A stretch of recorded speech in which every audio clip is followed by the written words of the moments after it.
یہ کشتی کھانا اور پانی لینے کے لیے کچھ دیر کے لیے رکی تھی، لیکن کشتی پر سوار ایک شخص نے اصرار کیا کہ کشتی پر سوار افراد اٹلی کی جانب سفر جاری رکھنا چاہتے ہیں۔ کشتی کے عملے نے انجن کی خرابی کی اطلاع دی۔ قریب ہی سمندر میں گشت کرنے والی کشتی نے مسئلے کی جانچ کے لیے فوری طور پر کشتی تک پہنچنے کی کوشش کی۔ 24 منٹ بعد گشت کرنے والی کشتی کے کپتان نے ریڈیو پیغام بھیجا کہ کشتی الٹ گئی ہے۔ 15 منٹ کے اندر اندر یہ کشتی ڈوب چکی تھی۔ یہ دعویٰ بھی کیا جا رہا ہے کہ کوسٹ گارڈ نے اس کشتی کو رسی کی مدد سے تیزی سے گھسیٹنے کی کوشش کی تھی، لیکن تارکین وطن نے انکار کر دیا تھا۔ حالانکہ حادثے میں بچ جانے والوں کا کہنا ہے کہ ہماری مدد کے لیے رسی سے کھینچا گیا تھا، جس سے کشتی کا توازن مزید بگڑ گیا تھا۔ تاہم یہ سوالات اٹھائے جا رہے ہیں کہ لوگوں سے بھری اس پرانی کشتی کو بحفاظت ریسکیو کرنے کے لیے یونانی کوسٹ گارڈ کو بر وقت کارروائی کرنی چاہیے تھی۔ بہرحال اس حادثے کی تحقیقات لازمی ہونی چاہیے۔ اسپیکر قومی اسمبلی نے حکومت پر زور دیا ہے کہ یونان کے قریب تارکین وطن سے بھری کشتی الٹنے کی فوری تحقیقات کرے اور ذمہ داران کو قرار واقعی سزا دی جائے۔ قومی اسمبلی میں مولانا عبدالاکبر چترالی نے کہا کہ میڈیا میں رپورٹس گردش کر رہی ہیں کہ 310 پاکستانی دریا میں ڈوب گئے ہیں، یعنی شاہدین کے مطابق صرف 18 لوگوں کی جان بچائی جا سکی ہے۔ بتایا جائے کہ وزارت خارجہ کیا کر رہی ہے، ملک میں موجود ایجنسیاں کیا کر رہی ہیں، انسانی سمگلرز کو کیوں نہیں روکا جا رہا، پہاڑوں اور سمندر کے راستے لوگوں کو بیرون ملک لے جایا جاتا ہے۔ اس سلسلے میں تحقیقات ہونی چاہیے۔ وزیر اعظم نے یونان میں ہونے والے کشتی کے حادثے کا سخت نوٹس لیتے ہوئے واقعے کی تحقیقات کے لیے 4 رکنی اعلیٰ سطح کمیٹی تشکیل دے دی، جبکہ بروز پیر یوم سوگ کے موقع پر قومی پرچم سرنگوں رہا اور جاں بحق ہونے والوں کے لیے خصوصی دعائیں کی گئیں۔ یونان کشتی حادثے میں ملوث اہم سرغنہ کو گجرات سے گرفتار کر لیا گیا، جس نے یونان کے غیر قانونی سفر میں سہولت فراہم کرنے کے عوض 23 لاکھ روپے وصول کیے تھے۔ جس کے دیگر شہریوں سے رقم وصول کرنے میں ملوث ہونے کی بھی تحقیقات کی جا رہی ہیں۔ دیگر ملزمان کی گرفتاری کے لیے بھی چھاپے مارے جا رہے ہیں۔ اب تک اس واقعے میں مبینہ طور پر ملوث 3 مرکزی ملزمان کو گرفتار کیا جا چکا ہے۔ وہاڑی سے ایک شخص کو بھی گرفتار کیا گیا ہے۔ کراچی ایئرپورٹ سے ایک مشتبہ شخص کو گرفتار کر لیا گیا، جو مبینہ طور پر یونان میں حادثے کا شکار ہونے والی کشتی پر سوار مسافروں کی سمگلنگ میں ملوث تھا۔ مشتبہ شخص، جو گزشتہ کئی ماہ سے روپوش تھا، اسے اس وقت گرفتار کیا گیا جب وہ کراچی ایئرپورٹ سے آذربائیجان فرار ہونے کی کوشش کر رہا تھا۔ سانحے کے متاثرین سے یورپ کے غیر قانونی سفر کے لیے 25 لاکھ روپے کے قریب رقم وصول کی گئی تھی۔ یونان کشتی حادثے کے بعد گجرات میں ضلع بھر میں 60 سے زائد افراد لاپتہ ہونے کا انکشاف سامنے آیا ہے، جن کا اپنی فیملی سے رابطہ ممکن نہیں ہو رہا۔ اسی طرح گجرانوالہ، سیالکوٹ اور حافظ آباد سے بھی متعدد افراد کی اطلاعات ہیں۔ یہ تمام نوجوان اٹلی کے سہانے خواب سجائے گھر سے روانہ ہوئے تھے، تاہم ایجنٹس کی جانب سے تاحال لواحقین کو تسلیاں دینے کا سلسلہ جاری ہے۔ لاپتہ افراد کے لواحقین ایجنٹس کا نام لینے کو فی الوقت تیار نہیں۔ قومی اسمبلی کے اجلاس سے خطاب کرتے ہوئے وزیر دفاع خواجہ آصف نے کہا کہ میں حکومت کی جانب سے غمزدہ خاندانوں سے مکمل اظہار یکجہتی کا یقین دلاتا ہوں، مگر یہ سلسلہ اب بند ہونا چاہیے۔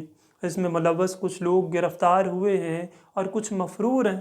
ان کے تانے بانے ترکی اور لیبیا میں ملتے ہیں، جہاں انہوں نے پناہ گاہیں بنا رکھی ہیں۔ میرا خیال ہے کہ وہاں ہمارے سفارت خانوں کو معلوم ہوگا کہ یہ کیا کاروبار ہو رہا ہے۔ انتخابات سے قبل ہی اس معاملے پر حکومت کو فوری نوٹس لینا چاہیے اور اس دھندے میں ملوث لوگوں کے خلاف سخت اور فوری ایکشن لینا چاہیے۔ اس کے سوا کوئی چارہ نہیں۔ بھارت سمیت کئی ممالک کی معیشت خراب ہے، مگر پاکستان میں روزگار اور تعلیم نہ ہونے کی وجہ سے یہ صورتحال پیدا ہوئی ہے۔ حکومت اور اپوزیشن سمیت پورے ایوان کی جانب سے یقین دلاتے ہیں کہ پوری قوم ان کے دکھ میں شریک ہے۔ اب تک صوبہ پنجاب کے گوجرانوالہ ریجن سے 24 افراد، جبکہ پاکستان کے زیر انتظام کشمیر کے میرپور ڈویژن سے 21 افراد کے لاپتہ ہونے کی تصدیق ہوئی ہے۔ میرپور میں 3 سے 4 ماہ کے دوران لیبیا اور اٹلی جانے والے 27 لاپتہ افراد کی فہرست مرتب کی گئی ہے، جس میں نوجوانوں کی اکثریت کی تعداد تحصیل کھوئی رٹا سے ہے۔ وہاں مقامی افراد کم از کم 10 ہیں۔ انہوں نے انسانی سمگلنگ کا گروپ منظم کر رکھا ہے، جو مقامی سطح پر اپنے آپ کو ایجنٹ ظاہر کر کے عوام کو ورگلا کر اور بلا پھسلا کر قانونی طریقے سے یورپ لے جانے کا جھانسا دے کر بھاری رقم بٹورتے ہیں۔